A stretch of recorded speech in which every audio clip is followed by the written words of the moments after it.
Utilizare panou de comandă Autorlota Deluxe. Luminile acestea acționează ca un general. Vedeți, am oprit. Și de aici controlăm și celelalte lumini. Pompa de apă. Aici indicator de baterie și apare aici casă. Rulotă, la fel plin. Și indicator de apă plin. Aici avem indicatorul pentru bazinul de apă murdară. Când s-a încărcat, se face roșu. Și comutator general. Încărcare bazin cu apă. Se introduce cheia, întoarce 180 de grade, apoi el se deschide, se introduce furtunul de la benzinărie, care este în starea autorlotei de obicei în magazie, se închide, facem 180 de grade, scoate cheia. El când e închis se învârte în gol. Utilizare compartiment gaz Autorlota Deluxe. Aici avem ceasul de butelie, se deschide butelia, se lasă deschis, apoi se închide când nu mai folosim. De asemenea, aici avem furtunul de apă, cablu de curent pentru conectarea în camping, completat de cale care sunt în magazia cealaltă. Închiderea compartimentului și important să ne asigurăm de asta, se întoarce la 180 de grade, se apasă un picuț și verificăm ca el să fie închis. Bucătăria Autorlota Deluxe. Trebuie avut grijă în mers ca acest capac să fie închis, altfel se poate sparge cauza drumului, a curbelor. Și de asemenea, când deschidem, trebuie să avem grijă ca bateria de la chiuvetă să nu lovească în alta, se poate rupe bateria de la chiuvetă. Am deschis, se aduce deasupra chiuvetei, folosire normală prin apăsare, stânga, dreapta. Oprit. La aragaz, capacul de asemenea trebuie să stea închis în mers. Pornim gaz, se aude cum clipocește acest cuarț roșu. Utilizare WC Autorlota Deluxe. Ridică capacul, avem aici o manetă, tragem de ea către în față, se deschide acea membrană care o vedeți că se mișcă acolo. Folosim toaleta, apa, avem butonul acesta albastru de aici din spate, apăsăm pe el și se aude un zgomot și vedem și aici cum aruncă apă. Am terminat, la sfârșit închidem. Foarte important, mai ales în mers, ca această clapetă să fie închisă, altfel dejecțiile vor ajunge în cabină. Și este menționat în contract să nu se întâmple lucrul acesta. Frigider Autorlota Deluxe.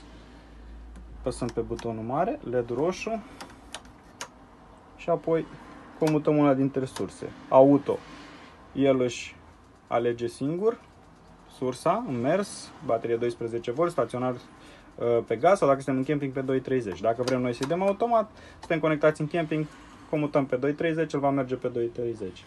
Dăm pe gaz, va merge pe gaz. Se face LED-ul aici verde, merge. Dacă este roșu înseamnă că are o eroare. Sau nu e gaz, sau nu are surse de energie. Dacă se întâmplă așa, comutăm pe 0, oprim, repornim. Și de asemenea, aici în spate, un indicator că funcționează cum trebuie. La grilele acestea o să simțim căldura când el merge pe gaz. Utilizare frigider Autorlota Deluxe, pornit, oprit, sursă gaz, sursă 220, sursă automată, comută în funcție de dacă e mers pe 12V, camping 220, în gaz altfel. Dacă este să fie vreo eroare, aici în loc de verde se va face roșu și atunci îl oprim, repornim și el se va reseta.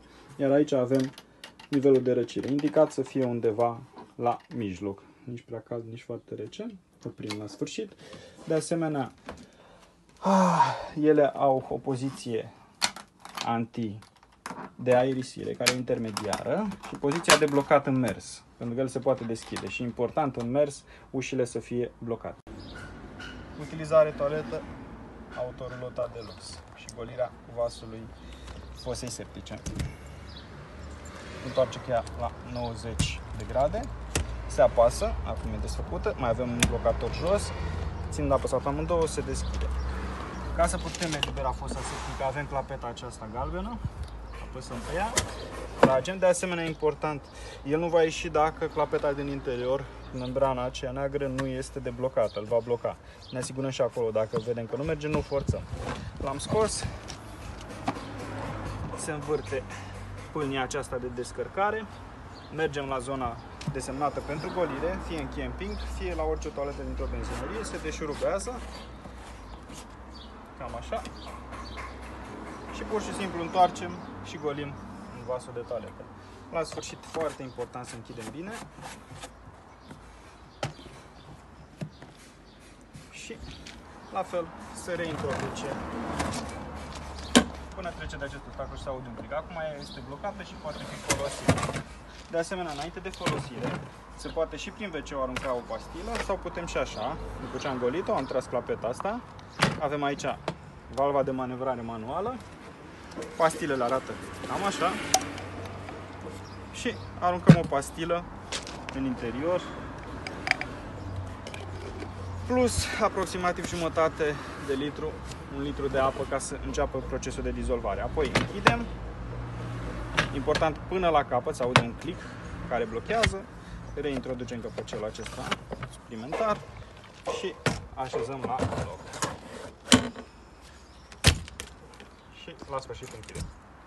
Voilà! Utilizare toaletă Autorolota Deluxe. Se învârte la 90 de grade, se apasă. Important, apăsat ambele butoane. Se deschide. Aici mai avem pastile pentru toaletă. Important să fie și clapeta închisă din spate. Se trage. Se merge în camping la zona unde este destinată scurgerii pentru deșeuri. Se întoarce acest vârf sau într-o orice benzinărie la toaletă normal. Se deșurubează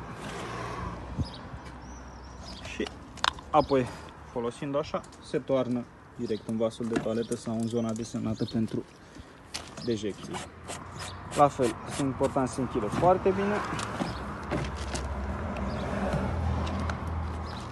Se apasă și apoi reintroducem în compartiment.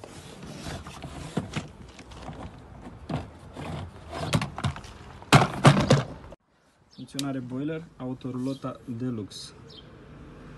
Avem aici două temperaturi, 50 sau 70 de grade, la mijloc oprit. Acum e poziția oprit. În sus pornit, în jos oprit. Și se aude și un țăcănit atunci când mergem. Ca să ne asigurăm că este apă în boiler, că numai așa poate fi pornit, dăm drumul la apă, rece, caldă. Și atunci, dacă avem apă, înseamnă că și boilerul este plin. Și atunci dăm drumul pe una din temperaturi, în funcție de cum dorim. Se aude cum țăcăne, aici se face verde când merge. Dacă se aprinde roșu, înseamnă că e una din erori. Ori nu are curent, ori nu are gaz. Acum nu este pornit gazul. Dar dacă este să apară roșu, îl reoprim și îl repornim și se va face verde. Apa ar trebui să fie caldă cam în 5-7 minute, ar trebui să avem apă caldă. Antena satelit, Autorolota Deluxe. Avem buton de pornit oprit aici, 0-1, acum este pornit în poziția 1, ne arată că avem semnal GPS și că este fixat pe satelit tutor. Și asta o facem apăsând pe butonul OK, acest LED verde va clipoci, când e verde s-a fixat pe satelit și avem semnal la televizor. Când trebuie să închidem, apăsăm pe cel roșu și se aprinde aici Home și oprind după ce s-a oprit antena, nu mai auzim mișcând și aici se face roșu continuu, apăsăm pe 0 aici. Iar la televizor funcționează normal ca orice televizor cu ajutorul telecomenzii.